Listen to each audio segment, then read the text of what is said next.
Let's face it, the Golden State Warriors have got to do something. What looked like a legit NBA title contender coming into the season is currently 12th place in the Western Conference and have major roster problems. But there is hope. The Warriors can still sneak into the playoffs, where they would likely face a young and up-and-coming team like the Oklahoma City Thunder or Minnesota Timberwolves. Teams like that don't have nearly the playoff experience that the Warriors do. And once you get into the playoffs, anything is possible. So in today's video, I'm going to talk about how to fix the Warriors before the NBA trade deadline. Welcome everybody, my name is Troy and this is the Half Court Report. Be sure you click that thumbs up button and subscribe for some of the best NBA content that you're going to find on YouTube. NBA insider Shams Charania said in a recent interview that, quote, the mindset in Golden State right now is everyone but Steph Curry is on the table. And with that being said, I feel like Andrew Wiggins and Chris Paul are the two most likely Warriors to be dealt. Let's start with Wiggins, and thanks to Anthony Slater over at The Athletic for helping with this breakdown. As for Wiggins, he's currently in the first season of a 4-year, $109 million deal. And the Warriors have taken calls about a player-for-player swap involving Wiggins, where they wouldn't have to attach a draft pick to get off of his salary, but nothing has really materialized in that area. Wiggins has actually gotten better as of late, especially playing next to Jonathan Kuminga and Draymond Green in that starting lineup. So since he has been playing better as of late, they could hold on to him and maybe try to explore that trade market this offseason when his value is a little bit higher. With Chris Paul, the trade to bring him over last summer involving Jordan Poole was something that the team needed to do, but it just has not worked out with Chris Paul's recent injury. And with Chris Paul's huge deal of $30 million, trading him would really help to clear out the Warriors' salary sheet. But Chris Paul does maintain value for the Warriors. He is going to return from his hand injury before the season is over. He's going to lead that second unit. We've seen from earlier this year, when he did play, he played pretty well on that second unit. He had a team high plus 85 on the season.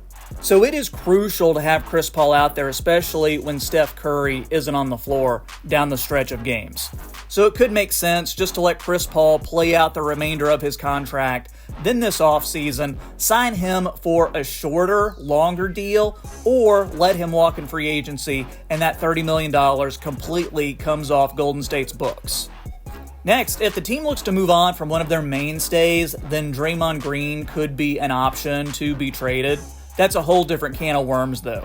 Once he's come back from suspension, he has showed how important he is to this Warriors team. Since his return, the Warriors have outscored teams by 65 points in his minutes on the floor, and Steve Kerr is committing to him as the starting center as of late. Like I said, pairing him with Kuminga and Wiggins, and that lineup has done pretty well. But considering Green's contract and the drama that he would bring to a team, I really don't think there's much of a chance he would be in line to be traded.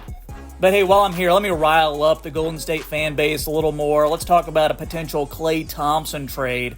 Two factors make Klay pretty unlikely to be traded. The first is his contract, $43 million this year on an expiring deal. So that would be tough to match up salaries. And also, Klay has been with the Warriors for so long, it would be tough just to cut bait with him when he is such a big part of this franchise. What I ultimately think will happen is that Klay will re-sign this season on a more team-friendly contract. Right now, I'm thinking about 4 years, $80 million would be the sweet spot to get him back on the team.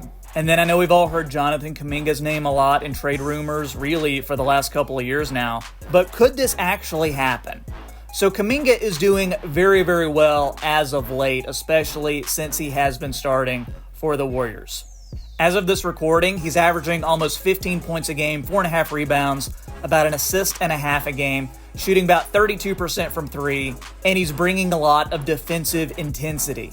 It actually feels that maybe he has taken a little bit of a mini leap So I think all signs point to the Warriors holding on to Kuminga unless they just find a deal that blows them out of the water. So all that being said, I think a major deal for the Warriors is fairly unlikely, but there could be some minor deals that the Warriors do. In fact, I did a video where I break down some of the potential targets the Warriors could still get before the trade deadline. I need you to check that out. Let me know what you think, and I will catch you next time on the Half Court Report. Have a great day.